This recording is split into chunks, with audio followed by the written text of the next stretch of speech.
Prezados ouvintes, muito bom dia, boa tarde e boa noite. As principais áreas do conhecimento abordadas no projeto Ciência e Vida são as ciências da natureza, que compreendem os campos da física, química e biologia, e matemática e suas tecnologias. O nosso foco é gerar conhecimento e agregar valor para os estudantes. Hoje nós trouxemos uma questão na área de química, abordando os conceitos básicos, especialmente os conceitos de separação e de misturas.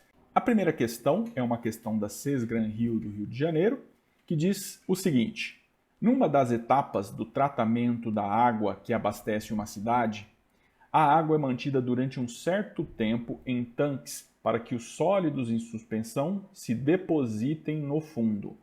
A essa operação denominamos alternativa A, filtração, alternativa B, sedimentação, alternativa C, sinfonação e alternativa D, centrifugação e alternativa E, cristalização.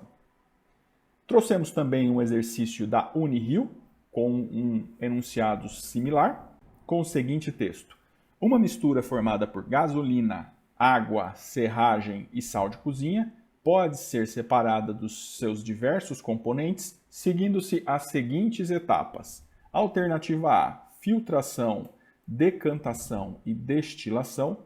Alternativa B, catação e decantação. Alternativa C, sublimação e destilação.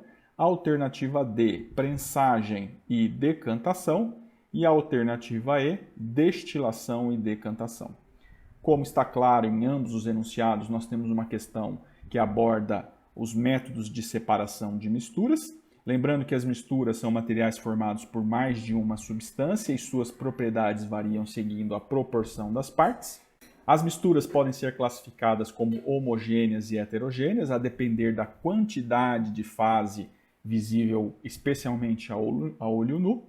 Como exemplo, o refrigerante, que é o exemplo de uma mistura homogênea, e a água com óleo, que é um exemplo de mistura heterogênea. Os principais métodos de separação de mistura são a filtração comum, no qual a gente separa os componentes da mistura com base no tamanho da partícula. O método de decantação, que separa os componentes da mistura com base na baixa solubilidade e miscibilidade e na diferença de densidade dos componentes. Método 3, que é o método de sinfonação, que baseia-se na baixa solubilidade entre os materiais e na diferença de densidade, e utiliza-se um frasco na forma de S, por isso esse frasco é conhecido como sifão. Quarto método, o método de centrifugação, que utiliza-se da rotação do frasco para acelerar a sedimentação de componentes com diferentes densidades.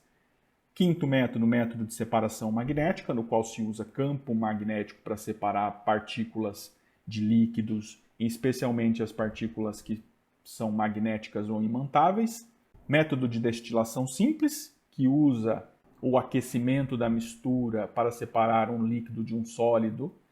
E finalizando com o método de destilação fracionada, que é similar ao método de destilação simples, e este método baseia-se na separação de substâncias ou líquidos com diferentes temperaturas de ebulição. Como exemplo de destilação fracionada, sempre é citado o caso da separação dos componentes do petróleo. Retornando para os nossos enunciados, então, no primeiro caso, nós temos um método de separação no qual a água é mantida durante um certo tempo em tanques para que os sólidos em suspensão se depositem no fundo. Nesse caso, nós temos o método de separação de sedimentação ou decantação, ou seja, a parte em suspensão, a parte sólida, após um determinado intervalo de tempo, ela se deposita no fundo. No caso da questão da Cesgran Rio, a alternativa correta é a alternativa B. No caso da questão da Unirio, nós temos uma mistura formada por gasolina, água, serragem e sal de cozinha. Notem que o primeiro caso a separar é a serragem, que é algo sólido, que está disperso na gasolina, na água e no sal de cozinha. Para separar a serragem, nós utilizamos o método de filtração. Já para separar a gasolina da água e do sal, lembrando que a gasolina ela tem um aspecto um pouco oleoso, e ela, com o passar do tempo, ela se separa da água e do sal de cozinha, devido à sua característica apolar, diferentemente da água que tem uma característica polar. E para separar a gasolina da água, assim como o óleo da água, nós utilizamos na sequência um método de decantação. E já para separar a água do sal de cozinha, uma vez que o sal de cozinha está dissolvido na água, nós utilizamos o método de destilação. Esse é o método utilizado para separar o sal da água. Nesse caso, a alternativa correta, então, é a alternativa A. E assim, finalizamos mais este conteúdo com o desejo de termos agregado valor para você e termos contribuído para a democratização do acesso à educação. Nos vemos em breve. Até lá!